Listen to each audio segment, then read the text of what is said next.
Welcome to the Nature's Image Farm podcast. We're glad you're here. I'm Greg.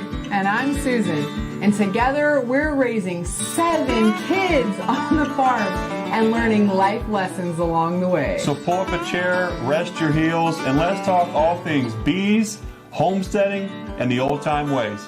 Let's get after it. If you're interested in nukes, packages, queens, or supplies, visit us on the web at naturesimagefarm.com.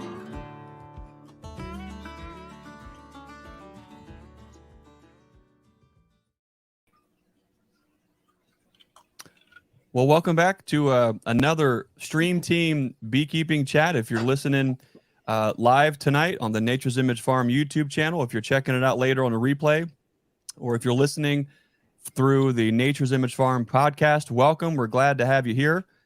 Joined by our good pals Bruce Jenny at Bruce's Bees and Brian Coper at Castle Hives. Fellas, how's it going? And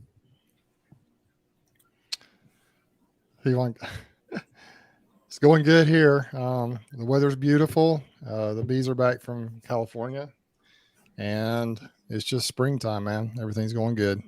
A lot of work, a lot of things going on. Yeah. Brian, what's going on with you? Getting through the last bit of cold weather, as you probably know. I actually just walked in the last, I think about a half hour ago from making 2 more hive stands.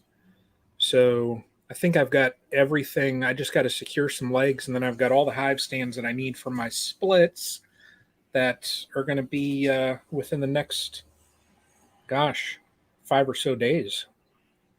So it's about to get fun, real fun. So, yeah. Cool. I know it's been getting pretty crazy around here early. We've been saying it. I know I feel like we're saying the same thing over and over and over again. That spring came early. It wasn't waiting around for anybody. And if you didn't see the signs, then you might just get left behind. See what I did there, Brian? I just made a rhyme. That was a good one. Well, that's what we've been seeing is just the plants, the pollen, the nectar was on. It's been on early. We've already made, oh my gosh, I couldn't even tell you how many splits, and we're just getting started. We just made about 80. I've got queen cells and everything off of our first round. Everything has just gone beautifully so far, and we're on track for probably to raise another 1,800 to 2,000 queen cells. So if it keeps up, It's going to be one heck of a year. And the weather has just been absolutely phenomenal. We've had drones out for a very long time, mature drones. The nutrition seems to be right on point. The health of the colonies coming out of the winter are stronger than we have ever seen. I'm sure we'll get into that a little bit, but it's split fever around here. It's just hold yourself back a little bit. Don't split them out as thin as you normally would want to. Just we've got a little different approach than we've had in years past, and I'm sure we'll get into that. But fellas, I thought maybe tonight we'd get in and talk about making successful splits, even get into the best and the worst ways to do that. Now, before we get going, we should preface this by saying, don't get your feelings hurt. We're not out here to pick at you, to hurt your heart, or if our experience is contrary to the experience that you've had, whether we feel like it's the best or worst way, we're just simply speaking to what has worked or not worked with our goals at our scale, working within our context. And maybe, gentlemen, before we get going, maybe let's just go around the room here again and just briefly for folks who are just now tuning in, so folks have a better understanding as to our perspectives and where we're coming from as we talk about splits. They'll have a good reference point as to where we're coming from. Brian, let's start with you, the hashtag closet sideliner. Brian, talk to us about who you are at Castle Hives, what you're doing within your apiary, and what your goals are for this year. Yep. So those that don't know me, my name is Brian. I run the Castle Hives YouTube. I am, of the three of us, I am on the lower end as far as number of colonies. I'm the hobbyist beekeeper, located in Northeast Ohio, like an hour south of Lake Erie. So, we tend to have a little bit longer winters than, most, just because we get the lake effect snows and all that kind of stuff. Number of colonies, I went into the winter with 11 colonies. I lost just one, so happy about that. I actually thought I would lose more. Um, this year, seeing that I'm sitting at 10 colonies now, I think it probably is going to be like a hashtag Brian 20 or 22 is probably what I'm going to end up with this year. I'm set up to do 8 splits coming up, so that'll take me up to 18 colonies. And then I have 2 other queens coming in May, so that'll take me to 20. And then I have an order of queens, an undisclosed number of queens coming from you, Greg, after the solstice. So, that'll put me somewhere. But I, what keeps me grounded, and for those that don't know me and haven't seen any of my videos, it's I work a full-time job. So there's times where I'm away and I can't check my hives for a week or two. So that's what keeps me in the realm where I'm at, just simply because if I expand out to this number, like what everybody will hear that Bruce has, even, I would not properly be able to manage them. So this year, by me going up to around 20, 22, whatever it'll be, it'll kind of push the limits. I've never had that number. I've never, to be honest, when I hit 11 was the most colonies I ever had. So, and I managed it fine. I everything went okay. Went into the winter, came through the winter fine. So this year will be interesting. We'll see here very soon. I've been getting equipment ready, getting everything ready ahead of time. That way I'm not, in the middle of doing splits and I'm looking like, oh, darn it, I got to drive down to Greg's place again. So, and pick up stuff. But that's kind of where I'm at. I'm just the hobbyist. As far as, if anybody says, where do you see yourself in 5 years? I still see myself having 20 colonies. That would be it. I prefer more of that intimate, so to say, relationship with the bees, where I can go out and, when I go down and visit Greg and work in his yard, where it's just quick, because when you're in the scale of when you have 150, 250, whatever it is, colonies, you have to go through and just get it done, get it done, get it done. Where me, if I want to pull a frame and look at that Pepto Pink queen, that was installed last year, and I want to look at her for 5 or 10 minutes, I do that just because, I have the time to do that. So I prefer that intimate relationship with the bees versus, get her done, so to say. So that is me, everybody. Me. We lose Greg. You're muted, Greg. Okay. With Bruce, before we get going, I want to thank Galen Weiler. Thank you for that $50 super chat. Super chats are enabled, and when you guys contribute and give, we just want to say thanks ahead of time. It really means a lot, and we put that money to good work. And we just want to say thanks, Galen Weiler, for your super chat there. Bruce, for folks who may be learning of you, or as they're hearing this conversation to better understand when we get into the nuts and bolts of making splits tonight, talk to us a little bit about Bruce Jenny at Bruce's Bees. Where you're at, what your goals are, and what splits mean for you within your operation. There's a lot to unpack there. I live in. My name is Bruce Jenny. I live down here in Southeast Alabama, and I've been keeping bees for about almost exactly 10 years now. In a week or two, it'll be 10 years, and so. Of course, like a lot of people, I thought I wanted just to grow, and my initial goal was 100 colonies, and I'm about at that point now, maybe a few more than that. and I do work full time as well. So I'm strongly in that sideliner camp, and I am doing it both because I love it, and also I am trying to make some money at it. It is a profitable thing for me, or I want it to be. And so far it's been treating me pretty well. I do have some issues with some of the exact same things that Brian talked about. I do get overwhelmed at times, and I sometimes don't keep up like I should with the management of the bees. And I'm still trying to figure some of that out. One of my problems is that I do enjoy hanging out with the bees a little bit longer than I should sometimes, and I get kind of bogged down. And I'm working on becoming more efficient working the bees. And so that's one thing I'm really working on. Goals. Once again, my goals are to try to just be as efficient as possible, to keep the bees as healthy as possible. I do fall short in many ways. If you've watched my channel lately, you've seen that I've had some not incredibly good results recently. A couple of things I've done, but I'm willing to share that on the channel. I also, Greg, I do put a lot of effort into the YouTube channel too, maybe more than I should. I work on it a lot. Every time I see something when I'm in the bee yard that I think I should video, it seems like I pull out the camera and I go to work on that. And so I do spend a lot of time doing that too, when I probably could be more efficient with the bees. And I just want to share what I'm doing with folks. It's a sharing of the journey. And it's like Mike Berry says, it's not necessarily a how-to video. It's more of a how I do things, both right or wrong. And so goals moving forward, I just want to learn how to be more efficient.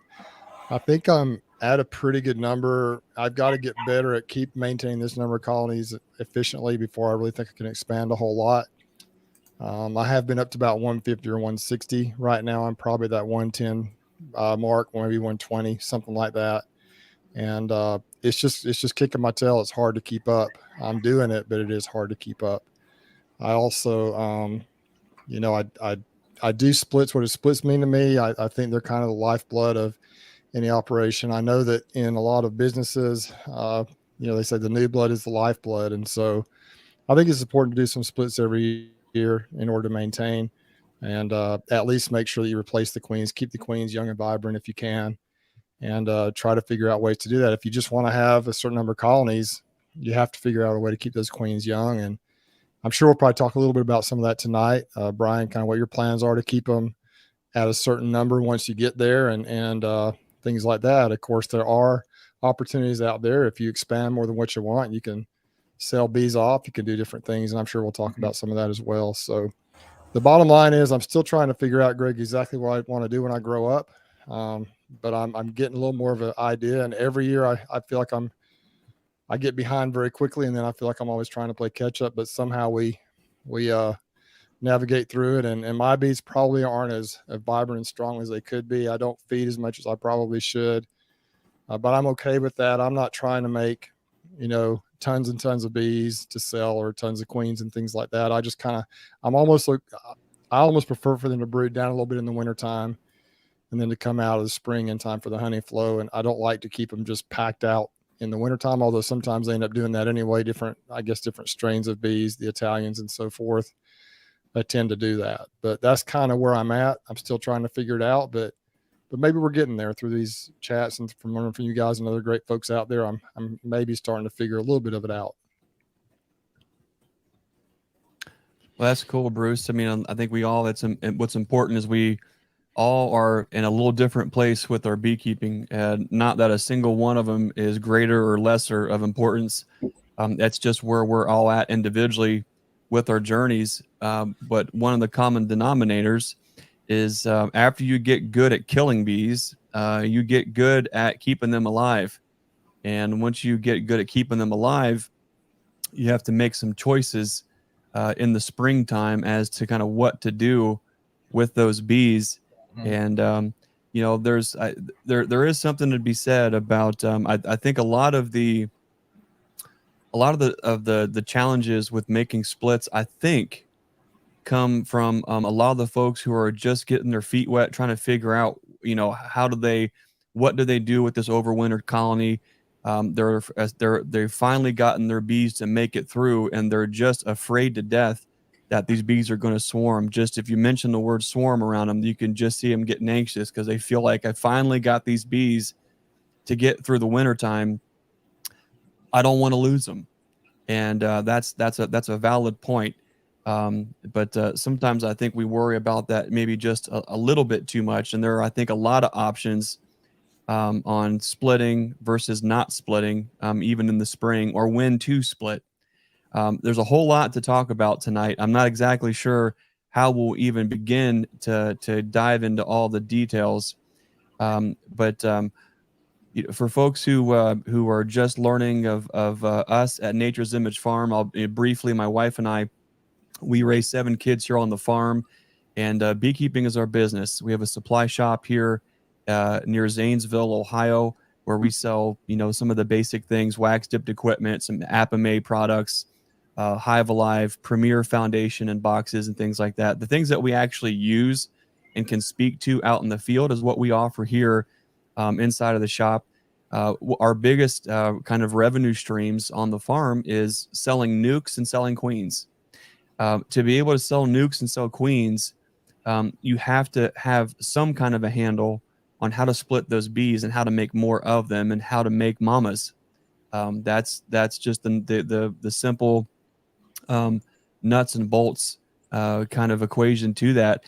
In doing so, we have spent years and years and years trying so many different ways to split bees, trying to figure out how thin can we split them out, how many colonies can we make from the same colony in the same year, can those colonies get through the winter time, do these colonies that we're splitting even need to make it to the winter time? What is the greatest purpose and greatest use for that colony of bees throughout the season? There are so many things to it, but once you start getting and start thinking outside of the bee box, literally, you start to realize and you start to think about, oh my gosh, okay, here's what the bees are actually doing inside of this box. How can we play to that and manipulate their work in a way to where it's just exponential? Last night, I had the absolute honor of speaking with some of the best folks that you ever did meet at the Fairfield County Beekeepers Association here in Ohio. I'm super proud. They even gave me a cool mug, which is pretty awesome. But I started to touch on, I had in my mind what I wanted to talk about last night, but then my heart took over and everything went a completely different way. And that's totally cool. But we started to get into, I think, a lot of the things. I know Bruce and I are going to sit down and kind of dig into some of the finer details of splits and queen rearing and some of that nuance to all that. And last night I wanted to get into some of that too with with my presentation, but I did preface it and say, hey, me and Bruce Jenny are going to try to sit down and put something together. So if we don't get to all that information, check out one of Bruce's videos later where we will kind of cover it. Tonight, I want to get into splits. I think we've already spent some time already this year talking about kind of why to split. Let's briefly just kind of go around the room and just a brief answer. Why split your bees? What is that greatest purpose for it? Brian, why in the world would somebody be interested in splitting their bees? Growing. That's typically, like, for this year, that's what I'm going to do. I mean, it's just, I'm going to split my colonies so that I can grow. And if I go into next winter with however many colonies I'll have, kind of gives me a little bit of a cushion for losses. So, it's like you said earlier, once you learn how to keep your bees, it's just, I mean, bees do what bees do and they grow. They multiply like crazy. So that's what I'm doing this season, and kind of trying to hone in on splits and grow my apiary. That's the main reason. I mean, yeah, I could leave it as is and try and do some swarm prevention and stack them up high and do all that kind of stuff. But my sole purpose this year for splitting like I am, it's to grow my apiary. Yeah. Bruce, what about you? What's the what's the greatest function that a split serves for you within your operation? I would say probably the greatest function is to replace any loss that I've had and to grow if I want to grow.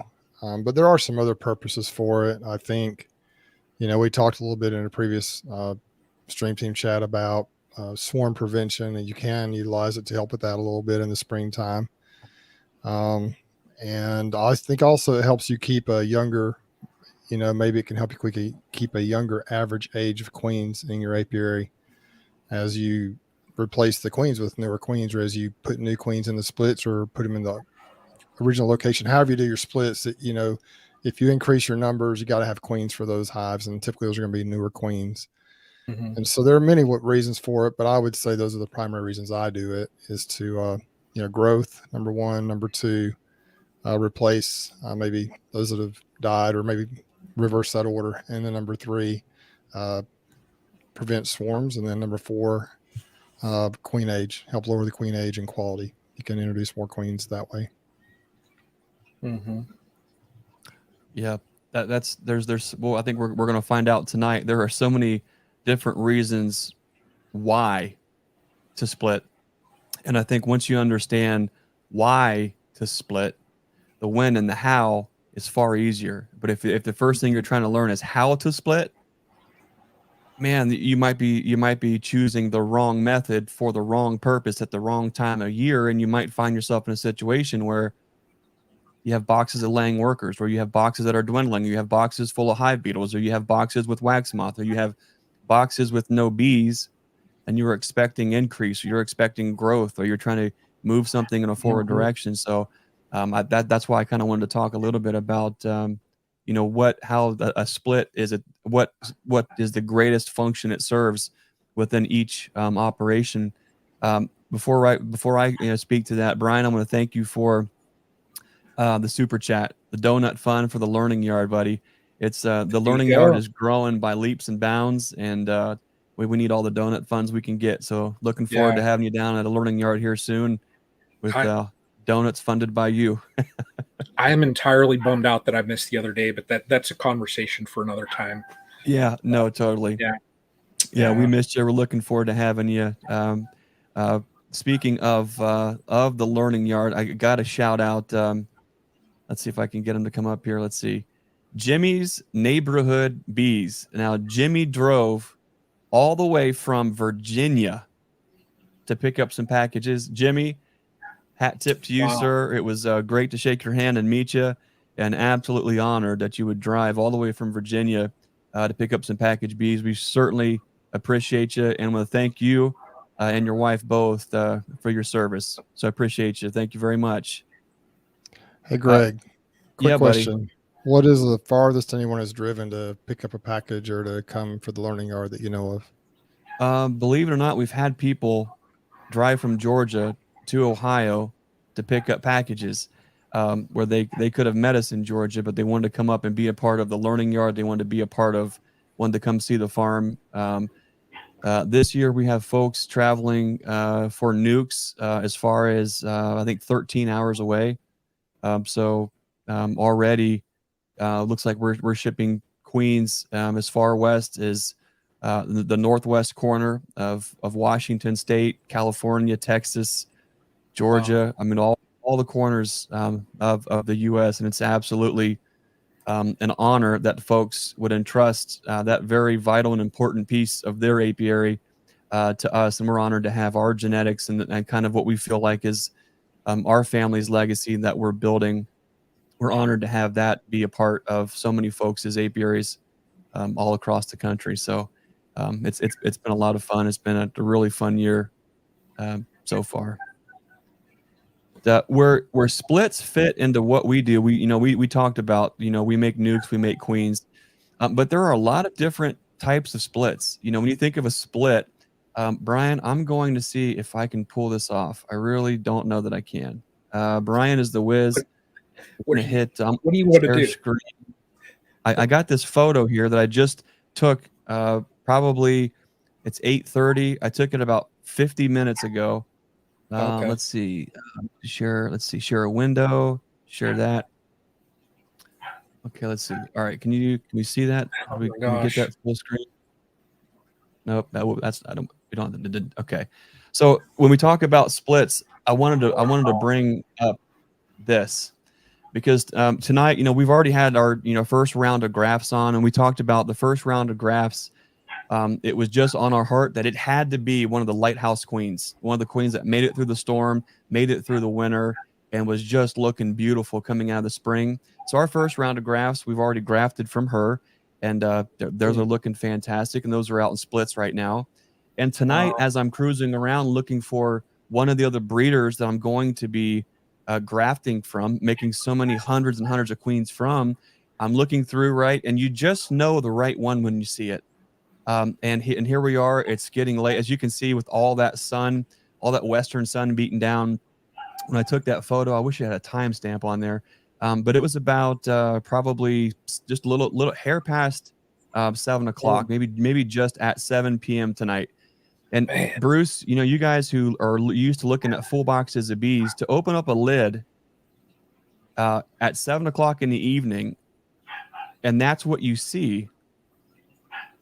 Calm, chilled out, salt and pepper bees just looking up at you like, "Hey, buddy, what's going on here? Why is our lid off?"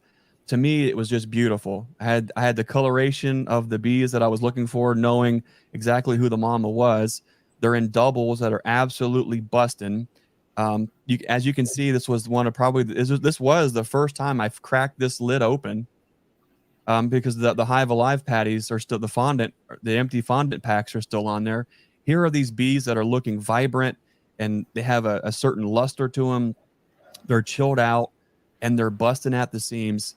And my heart is just going pitter patter, pitter patter, pitter patter, because old Greg would have taken those double deeps and probably made 20 splits, easy. And I would have gone and I would have robbed frames of food and some other resources from other colonies, and I would have put those into 20 nuke boxes. I would have dropped a queen cell in them. The second I split them, I would have closed them all up, and I would just send it, let them roll. And by and large, that works at the right time of the year. But as we start to kind of tune in our program and what we want out of our bees, I actually took a step back from this. And in this situation, those bees, they need something. They need some assistance, because if I don't get in there and do something with that box of bees, Bruce, what's going to happen with double deeps looking like that? What's going to happen here in the very near future?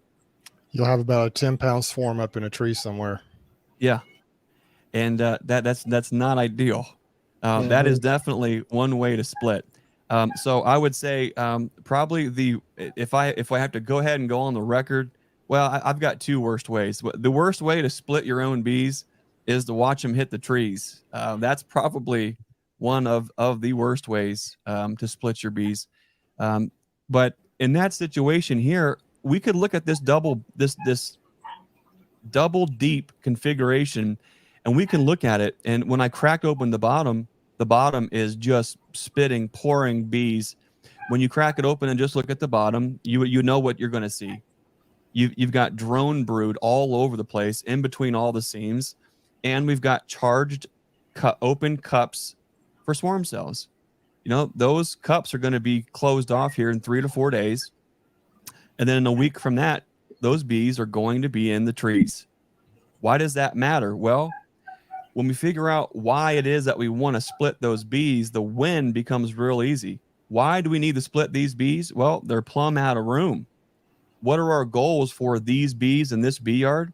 Primarily is a brood in a drone factory. For me, it's important to have these bees riding that razor's edge of swarming, because I need them to produce as many drones as possible and as much brood as possible, so I can continue to split them out all year long. Now, I'm not going to go ahead and take my split now. I'm going to take my splits over the next 2 months. So what I'm going to do is use a colony like this, and rather than actually split the colony in half, rather than pull a 5-frame nuke out of this, what I choose to do is to charge up my mating nukes with mini boxes like this, where I literally go through and I'll pull a frame of sealed brood and all the bees that are on it, maybe even 2 of those, a frame of food, and some fresh frames, and I'll put those into a mating box. And those may go to another yard. They may stay in the same yard. If they stay in the same yard, I'm really focusing on having plenty of food in there and a lot of nurse bees that really aren't going to want to leave those combs. I'll go set those out even in the same yard, and on where when it's not getting too hot, I'll even leave them closed up for a couple days so that when I do open them up, they just want to kind of reorient to that spot. Now I've got a box that is ready to rock and roll to carry a cell. Now I can drop a capped queen cell right inside of this box, and then now it's a mating nuke. You can ride mating nukes like that for several months throughout the entire season, clear up until whatever your cutoff is for getting a nuke to overwinter, and we can just keep charging a box like that with a queen as long as you're not pulling that queen too soon. You drop a queen cell in that's capped, you let her get mated, you let her come back, right? And then once she is laying eggs and they start to seal those next 1 or 2 frames of bees again, now we have a proven, mature queen that we are proud to mark and put into a cage and ship across the country. And then the day that I pull her, I drop another queen cell right in her place, and they don't miss a beat. As that next queen is hatching within 2 days of dropping the cell, she's going to be mated and laying typically within about another 7 to 10 days. By the time that everything is now hatched inside of that mating nuke, everything that she's laying up now is getting capped and right back into this cycle where we end up being about 30 days is our 35 days is that continual cycle over and over and over again.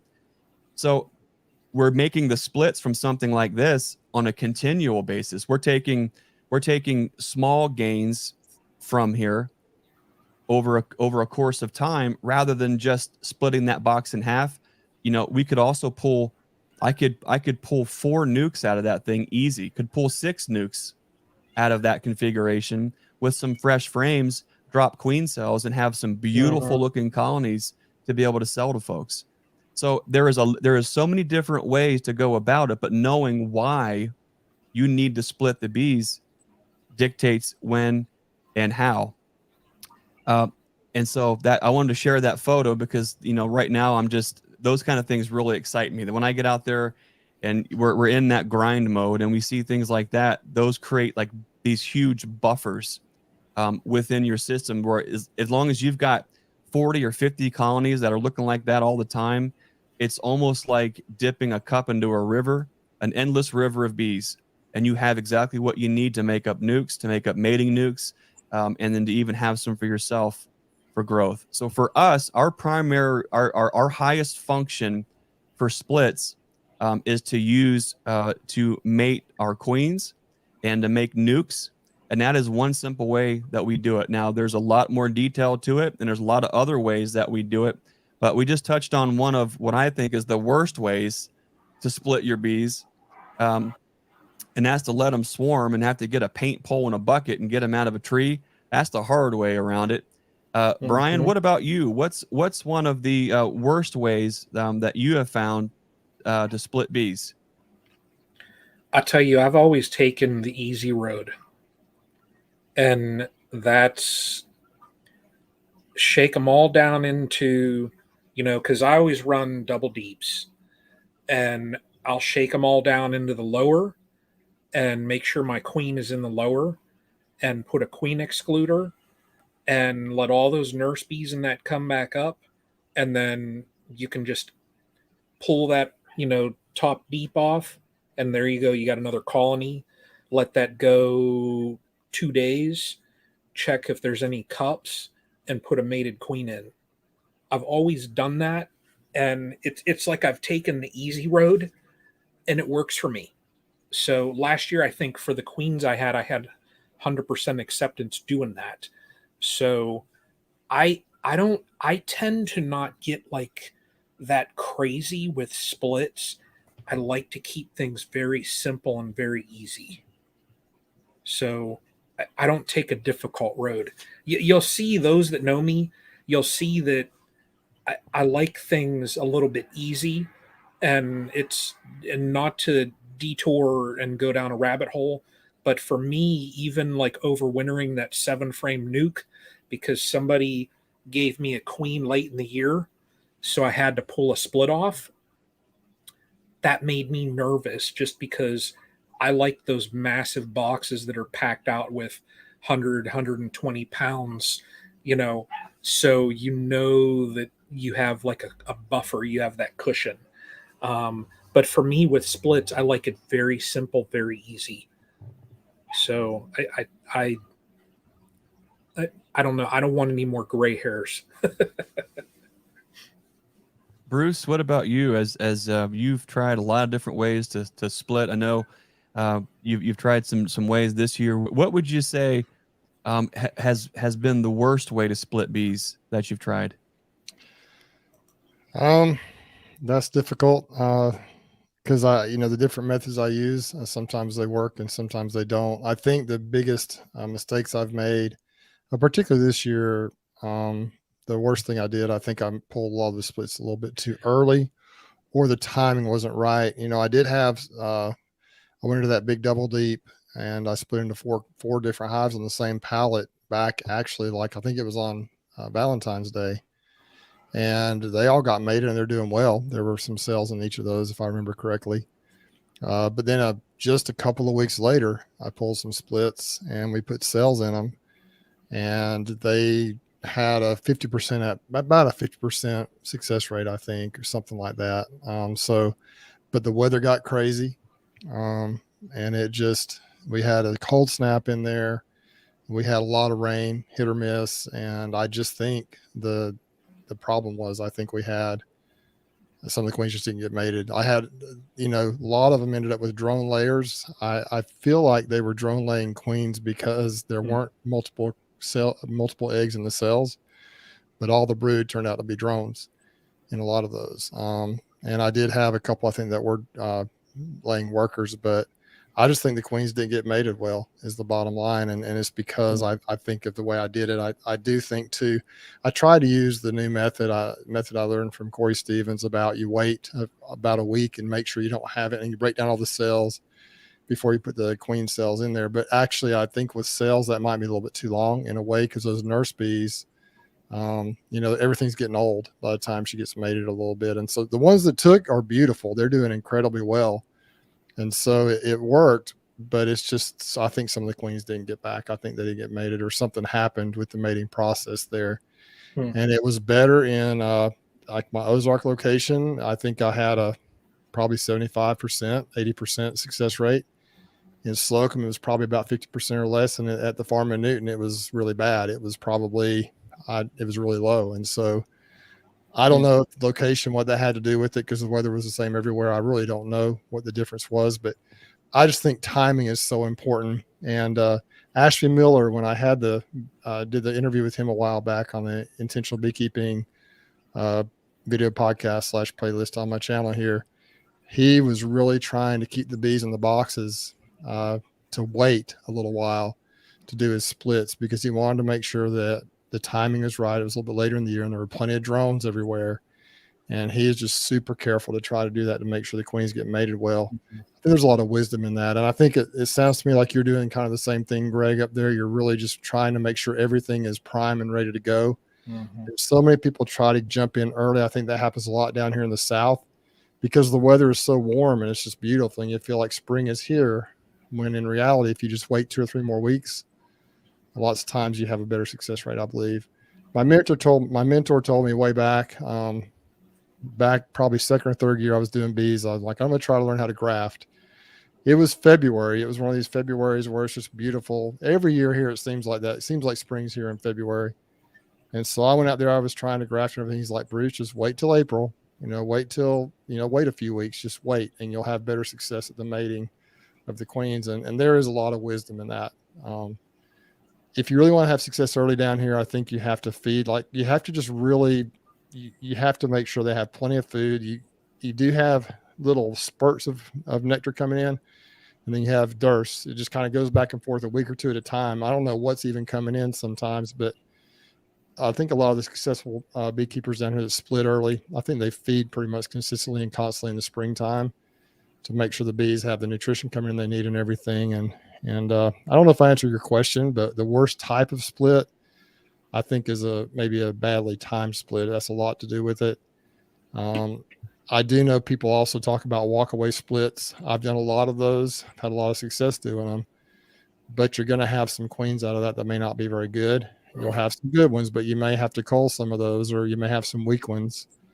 And so you just gotta, because they don't always have the resources they need. When you do a true walkaway split, it's you just got to be careful on that, because the bees are kind of choosing the eggs and the cells they want. Some of that larva might be a little bit older, and if that's the queen they pick, sometimes you may end up with what I mean by older. The larva are older, so the queen may not be as well developed, may not get as much nutrition.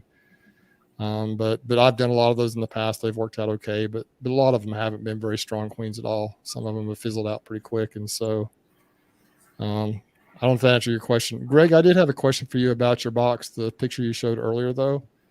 You mentioned that you go ahead and you take a few frames from those to prime your mating nukes, correct? How many frames would you pull out of that particular colony per se?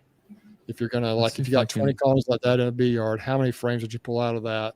Would you pull, the most of the frames out of the top, or would you just pull a couple of frames out of there? What would you do with that particular box? Well, it really depends. This is where you have to kind of literally think outside of the box, because we're not just coming to dip our cup in this endless river once. I'm going to be coming back to boxes like this continuously. The why I would split something like this is really, I'm not even splitting, I'm thinning. I'm thinning these rascals down, and I'm using that brood to then make a, in quotes, split per se. It depends on what mating configuration I'm using and what time of year. Spring came so early this year. We're going to make a tremendous amount of beautiful queens earlier than we've ever been able to make them. We've had mature drones out for so long. All the signs were there. So what that means is early on, you have to be careful. You can't just I shouldn't say you can't. I am not comfortable just taking one frame of brood with the bees on it, one frame of food, and then one frame of foundation, and putting those into a 5-frame box and letting them ride. Adding a bucket feeder, adding a cell, and just letting them ride. Reason being is we have had a couple nights on into the 20s just recently, 85 during the day, and then getting down into the 20s at night, and then low 30s. For me, it's just the juice wasn't worth the squeeze that early on to do something like that. So when we did start pulling those splits out that we did put out in the field, they're larger splits. They're more like a very heavy 3 to a 4 frame split, where they're just boiling with several extra shakes of bees. Now those rascals just sit. They can stay plenty warm. There is still a field force. There are still nurse bees. I drop a cell, and then they can kind of just cruise. Now, as we get into May, where we really buckle down, right now, all the crab apples are blooming. And historically, it is just full-on grafting. If you are not grafting right now, you're already behind. If you weren't grafting 2 weeks ago, you lost some opportunities, but that's okay, because there's a little more risk and a little more care you have to take that early. Right now, you can almost we are encroaching on the you can do no wrong in the bee yard time period. When the crab apples are on like this, we are hitting temperatures. You're going to see everything. Right now, we've got Russian olive flirting of exploding in bloom, it is going to be insane. Why does all that matter? Well, as we get into this buffer zone, when we are past the danger zone and we are just full on, you can do no wrong time period, now we start to get by with, we need less and less in the box to maintain the heat. There's also plenty of incoming forage to where all the other bees in the yard could care less about everybody else, because they're out foraging, bringing in all the fresh goodies. They could care less about everybody else. So they're able to buffer not only temperatures better, they have a lot more natural forage coming in, keeping them happy. And then as we start getting into late May, and early June, and we really start buckling down on queens and making nukes. Now we start getting into, and I know you've all have heard it, and we have all done it, and I still do it every single year. But once we get into the first part of June and around Father's Day and my birthday, right in the smack dab middle of June, we get into this beautiful time period of about 2 to almost 3.5, sometimes even 4 weeks, where the name of the game is literally a queen cell and a handful of bees. And before too much longer, you have a beautiful queen and the support staff right alongside there with her. I can then still pull from big colonies and give them sheets of brood if they need it, if they're not catching on. So as the season progresses, as the temperatures warm, and as the pollen and nectar start coming in, we can get by with less and less of what we need to keep that colony viable. But the caveat is, if you have more bees, I always feel like we always have enough, but you're always in an abundance, you're always in a growth mindset, and you're not quite sure how far you can push those bees. And sometimes I stretch mine out thinner than Susie says I should, and she's right. Okay. But you can also do it the other way around too. And you can go more of that conservative route like Brian, where you're making much bigger splits even throughout the year that can buffer, they can withstand. The caveat is, no matter if it's Bruce's splits that he made in February that he might have thought were too soon, the fact of the matter is, when all those queens decided that to hatch, and they had about a 3 to 5 day perfect window for them to go get mated, what probably happened down in Dothan, Alabama, is they were flat hit upside down with all kinds of rain and wind and everything else, and they had poor mating weather on those flights coming back. The splits were probably fine, but if no queen comes home, that colony starts to rapidly go into decline, and it gets in all shades of ugly. Brian, on the other hand, making very large and bigger splits, it does help to buffer that. But the one thing that I think is important to keep in mind, no matter what size the split, we all go for this, trying to keep these colonies when we're making these splits. We want them to be hopelessly queenless sometimes, but I don't. I'm a big believer in saving as much time as I can in the bee yard and being as efficient as I possibly can. For me, that means when I pull a mated queen out of a box to ship, I'm dropping a queen cell in that same motion. While that lid is cracked and I'm pulling a queen, I'm dropping a queen cell. That saves me from having to go back on 100 or 200 or 300 or 400 mating boxes to knock down queen cells. You just don't have time for that. And no matter how hard you try to be facetious enough to knock down every single one of them in a breeding scenario, it's really tough. If it's 10 hives or 20 colonies that you want to do that in, okay, you could probably do that. But imagine this, here's where splits get challenging. And let's do a hybrid here of Brian and Bruce. Let's say you do decide to allocate a significant amount of resources out of one of your production colonies to make that split. And let's just get crazy.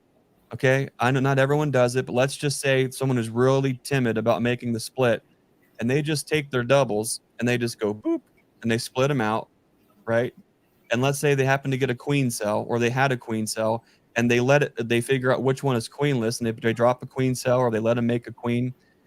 What happens when the weather turns sour, and as that queen's going out and getting during her prime mating time, we have a bad run of weather. We have storms. We have 3 or 4 days of rain all in a row. What happens when that queen doesn't come back, right? And we are so dead set, Brian, on, oh no, we made a split. I already split them. I can't put them back. We've got to have a split here. And you wait, and now you're at 7 days, no queen. Now you're at 10 days, no queen. And now you get into this weird little zone of 14 days with no queen. And then you flat out say, okay, I've given up hope on this box. And then you go in there and you see something, I think that Bruce just said he saw. And at first you almost get excited, but you crack open that lid and you hear that weird sound, and they're they're kind of revved up a little bit high pitched, and they're kind of bumpy and jumpy off the frames. And next thing you know, they're not real happy. But then you open up you start looking at you start reading the frames, and you see, oh, look at all this brood. Where'd that come from? And then you start looking, and all that brood looks like the end of a 22 bullet everywhere. And all of a sudden you think, oh, where did all these drones come from? And you have frames and frames of drone. Now, how in the world has something like that happened? Well, it could either be the queen did come back, but she never got mated and she's laying drones, or it goes from bad to worse and you're in a laying workers situation. Now you've allocated an entire box of bees to make that split, and the queen has a bad hair day out in the rain, never comes back or never gets mated, and now you have a laying workers situation. So it can get tricky if you wait too long. So I'm a big fan of trying to mitigate as much as that risk as possible, waiting 7 or 10 days to drop a queen cell. If it's a mated queen, that's a little bit different. But to drop a virgin or to drop a queen cell on something like that, if it goes sideways, it seems like it exponentially goes downhill quick and in a hurry. Bruce, what's been your experience taking large splits versus small splits? Has there been like the best way that you have found for you to make those splits? Well, I haven't. I typically make mine a little stronger, I think, than a lot of people. I rarely do a full 10 frame split, but I do a lot of, 3 to 4 frame splits of bees and resources in my nukes. But I had the experience of hanging out with Seth Hill for a day over in Georgia, South Georgia, a few weeks ago, and he actually, his follow-up video to how that went, how everything turned out, just dropped a couple days ago. And we were literally pulling. At first, he was just trying to mitigate, numbers of frames, the numbers of nukes. He wanted to make, I think it was 107 splits out of 60 plus or minus hives out there. So we had to pull multiple splits out of the hives, and he was just trying to split hard, get his queen, basically turn them into mating nukes and then actually nukes. He's trying to really grow this year exponentially. And so, I mean, some of those splits towards the end, we were putting like a frame of brood and a frame of food. I mean, at the end, and it was warm enough, it was it was time to do that. And he just left him down there in South Georgia at the time. This is, I think, a couple or 3 weeks after I actually made my split. So he actually did it at the right time. I did mine a little bit early, I think. And he made sure he had a good source of hives nearby. The guy, I think, a friend of his down there, he's a pretty big beekeeper, had some hives nearby, and dropped those 102, I think, or 104 nukes out there. And he had a really good success rate. If you watch his video, I'm not going to give it all away exactly, but really good success rate. He said we only ended up, I think, with 3 queens that we missed as we were pulling those splits, which is amazing out of 104. Like we did a pretty good job of finding the queens and leaving them in the donor colony. And so that really kind of opened my eyes as far as how weak you can make them and still have success, and tremendous success. But I typically pull, 2 to 3 frames, sometimes even 4 frames out of those colonies. I like mine to be stronger. I haven't pulled a lot of weak ones. But like I said, I usually don't go quite as strong as Brian does with that. I like to get a good, strong looking nuke when I pull them, and I probably don't need to do that, but that's what I typically like to do. And, I'm not trying to, I could go out and split almost everything I have right now and end up with 200 plus colonies, this weekend, but I just don't want to do that. I don't need that. And, so that's kind of what I do. I just do all kinds of stuff. My favorite split method is the one Brian described, where you shake the bees beneath the queen excluder, and then they move back up on the brood, and then you pull it off. You can even come back sometimes even 2 or 3 hours later, and they're all up there. It doesn't take them long to move up. And you're getting nurse bees up there on that brood, and that's what I like to do as well. But it was Seth that day. We just did splits. We didn't do that. We were just whipping through there and looking for the queen. If we didn't see her, we were throwing it in the nuke box, and we didn't find the queen in every colony, but we found her in a lot of colonies, and it worked out really well. And so that gave me a little bit of confidence that I could do that if I wanted to or needed to. I hope that answered your question, but I kind of like the medium-sized splits, I would say. That's how I typically do it. Brian, what about you? What's been, I know Bruce kind of mentioned it or piggybacked and you talked about a little bit, but what's been your most successful approach when it comes to making splits? I'll tell you exactly what Bruce said. I'll go over and, I'm not going to shake my queen, but when I'm going through, typically, I run, like I said, double deeps. When I'm going through that top box, uh, when I look at a frame, if I don't see the queen, I shake all the bees, and that way they're basically all down in the lower box. Throw an excluder on there, basically put that, the upper deep back on, and all those nurse bees are going to come right back up. That's such an easy way. You know where your queen is. You have a box of bees that you can move. Um, it's been just so easy. Now, for my splits, typically I do them in my colonies. If you're looking, I mean, in a sense, you're splitting it 50-50. This year, what I think I'm going to do is more lean towards 60-40. That way I don't zap my honey, crop that much. Because when you split 50-50, you're still, if you want that honey, well, you're relying on, is Mother Nature going to be kind? You got to have all those pieces of the puzzle aligned and fit together to get that honey production. And that's more what I want. Is I want the honey production.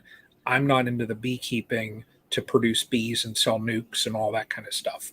So this year, though, I tell you, like, what I plan to do, and this is in the next few days because I got queens coming next week, is I'm going to shift over, and this takes a little bit more work, but I'll shift over my queens. So I'll go through my colonies, pull my queens, that I have in there, and move them to a new box. And I'll probably, like I said, I'll probably go about 40%. So let's just say I find 10 frames of brood. I'm going to move 4 frames over with that queen, and then some frames of stores and everything else, and then I'll go back days later and check for cells. And this is where you have to, it's a little bit more time consuming, is because you got to make sure then when you're dropping queens, I typically work with mated. I've never worked with virgins, and I've never dropped cells. When you're putting in those mated queens, you got to make sure you go through that box with a fine tooth comb, because if you miss a cell somewhere, what's going to happen is that $40 that you spent, they're going to zap it. They are not going to accept that queen. So at my scale, I can easily do this and go through 8 colonies. You know, it's nothing. Now if you're at a scale where Bruce is, and you got to go through and check 100 plus colonies, it's going to take too much time. So I think in the hobbyist kind of realm where I'm at, it gives me a little bit more time where I can play around. So that's my game plan here for the next few days. Is I probably am going to go through, if I find my queens, and I'm typically pretty good at spotting them, I'm going to shift them over. Hopefully they will not swarm out. I've had really good luck doing that, is just move them over to a new box. They think, hey, I got a new home, and go back, a couple days later, check for any cup cells, smush them down, drop in a mated, and boom, and you're rocking and rolling. And the only reason why, I could, and I did this before, is where you shake them and then you know where your queen is. When you separate that colony out, I have let them raise their own, and I'll make sure that they have fresh eggs. That way they can, select the proper, everything aligns right. You get good nutrition, everything like that. But where I found that it kind of zapped me a little bit as far as me wanting to get my honey production, if you're going to let that colony raise up a queen, how much time are you going to lose? Versus if you throw a mated queen in there, it's just you're rocking and rolling very fast. And, also when you're going to let them raise their own, like what Bruce said, you might get into a weather situation, and we all know in Ohio, it stays perfectly sunny every day of the year. So we could get into a situation where, yeah, I do my splits and then my queens don't mate. Or like the one year we had such a dragonfly problem that I think I maybe only had a third of my queens come back because we had so many dragonflies around my area that they were just picking off the bees left and right. So, looking at like prior experiences, I think that's why I tend to go to mated versus letting them do their own because, one, it saves me X number of weeks.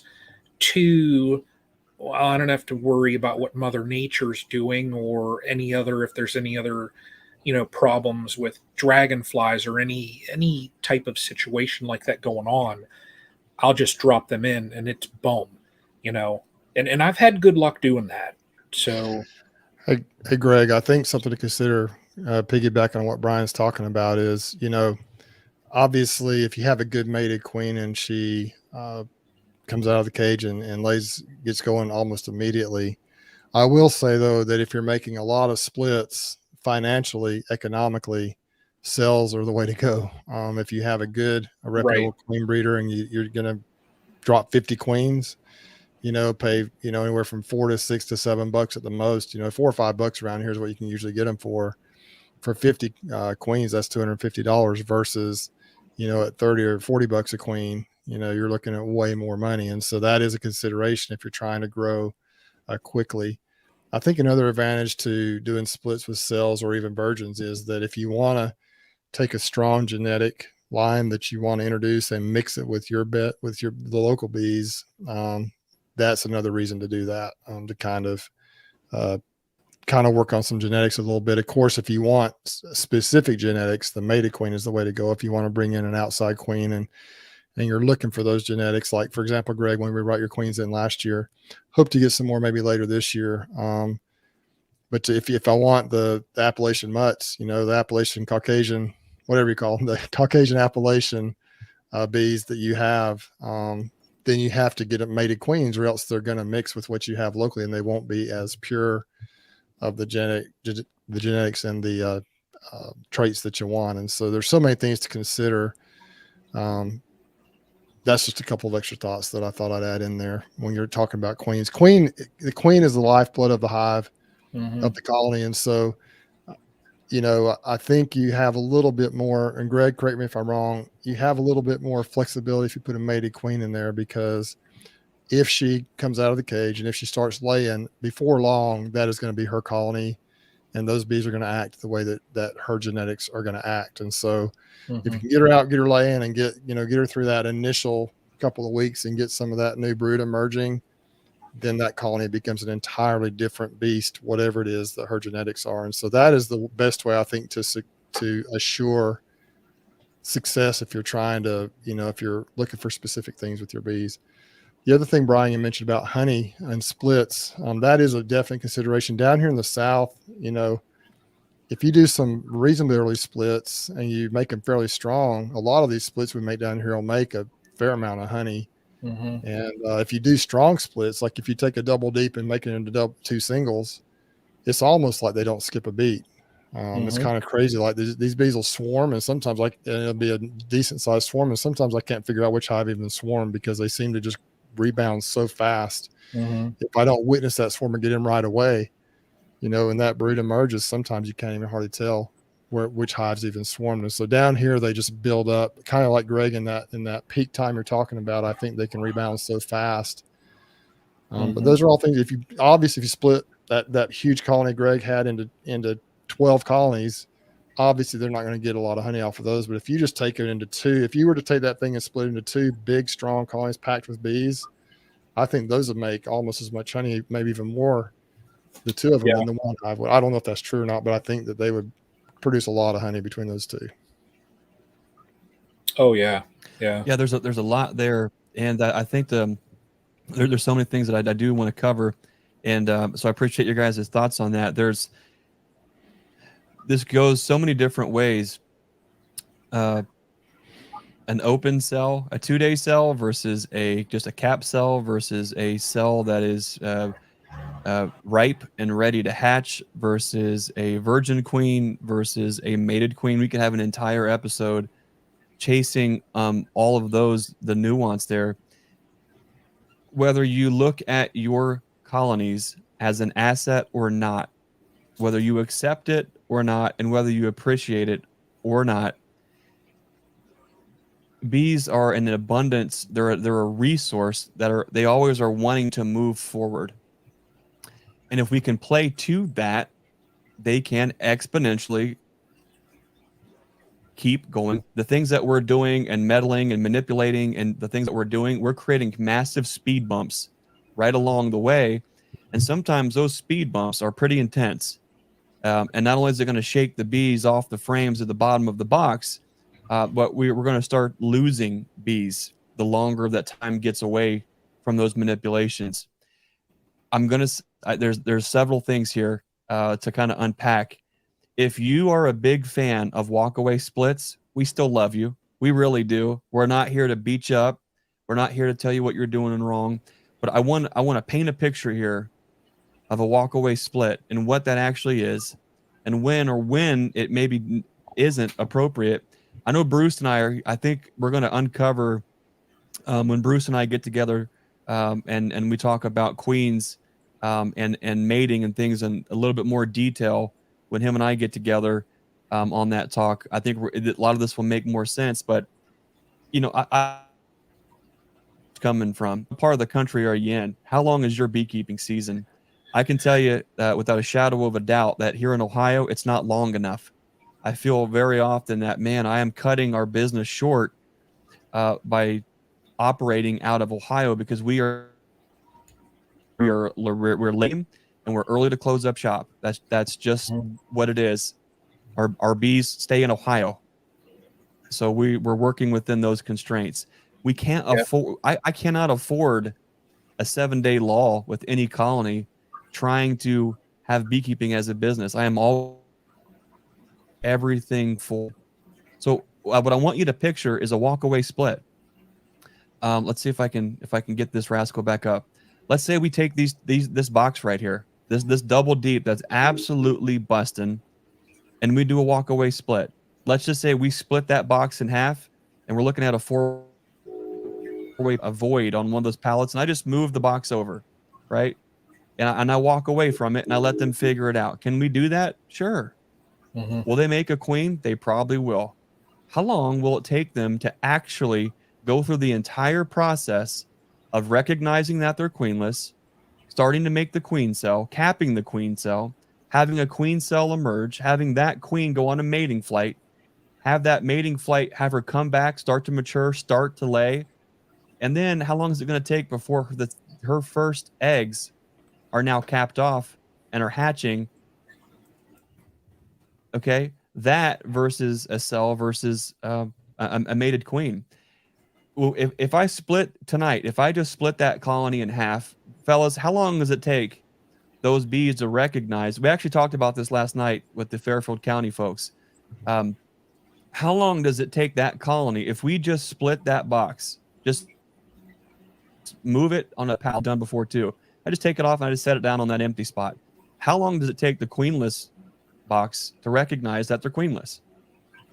I think it's pretty quick, man. You hear them start roaring pretty fast within just I mean, I don't know if it's a trick question or not, but I think very quickly, usually within sometimes within a few minutes up to an hour, so they start roaring. So I've heard them do that pretty quickly. I'm not sure what your experience has been, but that's Brian. what Is there Brian, you're working on your what is the master beekeeper? Yeah. Is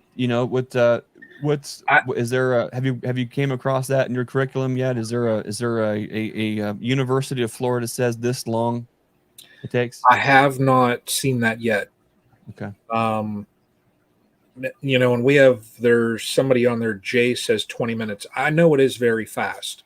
They will identify that very fast. So I guess the question is, once they identified, when do they actually start and go fixing it, like working on it? They may know that they don't have a queen, but when do they actually start Yeah. like feeding those cells and actually picking out which cells they're going to make or which larvae they're going to make into queen cells. How long does that take? I think they recognize it pretty fast.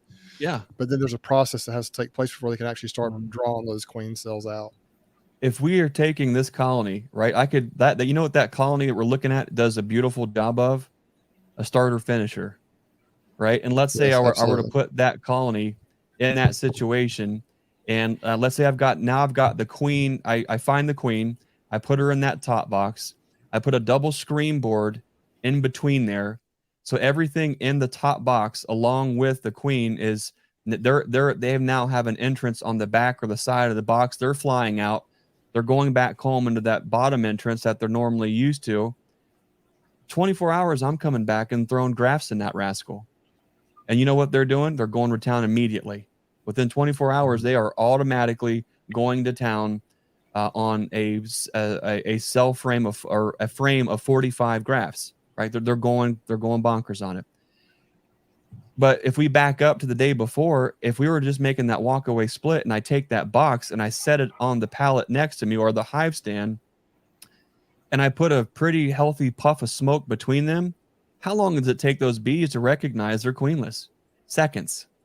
It takes seconds. So. One of the secrets that we teach folks how to find the queen and which box that they're in without digging through the box is to just set one box off to the side, put a puff of smoke right between, and just listen. Where mom is at, they're calm, cool, collected, humming right along. And where she's not, they start talking. They start getting loud, and you can hear, okay, well, that one's queenless. So it takes them seconds to recognize they're queenless. And in a setting up a cell starter situation, within 24 hours, you're making beautiful cells, and they're going like gangbusters. So let's take what we actually know from grafting, that within 24 hours of being queenless, they're already starting the replacements. So we make that split, and we give them 1 day to start making the cells. We're now looking at 16 more days before mama hatches, right? And you know, the most literature says within 10 days is her prime mating window of coming back. Now we're at 26 days. Most of the time she'll start laying within a week of that, right? So 26, let's call that 20. We're pushing nearly 4 weeks before we're waiting on her to start to lay, right? By the time we're actually waiting on brood to cap and then emerge, we're getting into about the 6-week window before we're seeing nurse bees off that split. 6 weeks. Now, what if we backtrack that and we go ahead and do the same thing? We just move the box over. We see who's queenless. We give them 24 hours, and then we add a mated queen. 3 to 4 days, she's out of the cage, laying within probably that same week. And then, you know, the whatever we're talking about, more drones or workers, we're getting into that hatch cycle now. We've just cut that. Now we're looking at nearly a 2-week window instead of a 6-week window. We're shaving off 4 weeks of a beekeeping season that here in Ohio is really summer, April, right? All of May, all of June, July, and August, and it starts to go downhill quick there. We're only about a 3.5 to 4 month window of beekeeping, and we're going to sacrifice 25% of our season to make a queen.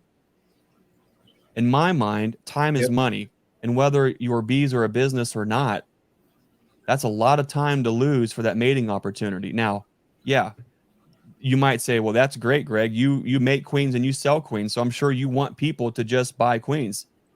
Well, yes, I do want people to buy queens, and I want people to buy nukes, and I want people to buy supplies. But most importantly, I want to see folks be successful with their bees within their context. And sometimes that might cost you $40. But if you break that out at $10 a week, how much yield is that queen producing you in that 4-week period that you can now utilize not only within your bee yard, but inside that colony? That could literally be the difference of that colony making honey, a honey crop or not. That could literally be the difference in that colony building up enough to get through the winter or not. That $40 quickly becomes a drop in a bucket. Now, extrapolate that, and let's go to sideline scale and then commercial scale. it's really no different. There are folks that we absolutely love and respect that we all know in this YouTube beekeeping sphere that buys queens early from Florida, hundreds, to make all the nukes and splits at the first of the year to cash flow to get those nukes out the door, and then starts buckling down and making all of their queens and their increase and their growth when the timing and everything else is right for them to do so within their operation. We're talking about a significant expense in ordering that many queens, but it is extremely worthwhile, because no matter if you're in North Georgia and you're doing that, or you're in North Ohio doing that, our windows of time for beekeeping are limited, and whatever we can do as a business to keep that yield growing and keeping those bees moving forward is a big deal. No matter which way you cut it, if you're in up north in Ohio, or you're in South Florida, if you do a walkaway split, you're literally just 4 weeks at a time. Now you could argue, well, maybe that's a good thing. Maybe now my bees are broodless and I can treat them with oxalic acid and they're clean. 100%. You totally can. All I wanted to do by talking that through is explain that you would be far further ahead by queen or a queen cell. Even a queen cell is going to buy you 16 days. That's huge in and of itself, right? Mm-hmm. But like as Bruce mentioned, there's a lot of different reasons to go to either approach. You might be wanting to bring in some different genetics. You might be trying to do something a little bit different in different out yards. You might have different genetics in different out yards. So there is a time and a place for absolutely everything. But I think if I had to say, it's a toss-up. Worst way to make a split in my mind is smack dab right in between watching your colony swarm out and then go try to catch it, is right there next to a walkaway split, because either one you just lost a bunch of time, and either one, if we just put a little bit more management into it, we can get a whole lot more out of that. Where that gets challenging and tricky is, where does the walkaway split make sense, guys? Bruce, can you think of a reason why a walkaway split is the right choice? I'm not sure what you're looking for here, but I'm trying to think. I do think that, let's just take the example you gave before of your double deep there. Just say you put it like in a walkaway situation. You've got a lot of eggs, very young larvae in both boxes, and you set one down right next to the other, or maybe kitty corner on the pallet, however you want to do it. You know that the one with the queen is just not going to skip a beat. You might as well just put another box on there, right? Once you figure out which one that is, because they're going to keep growing and rolling forward.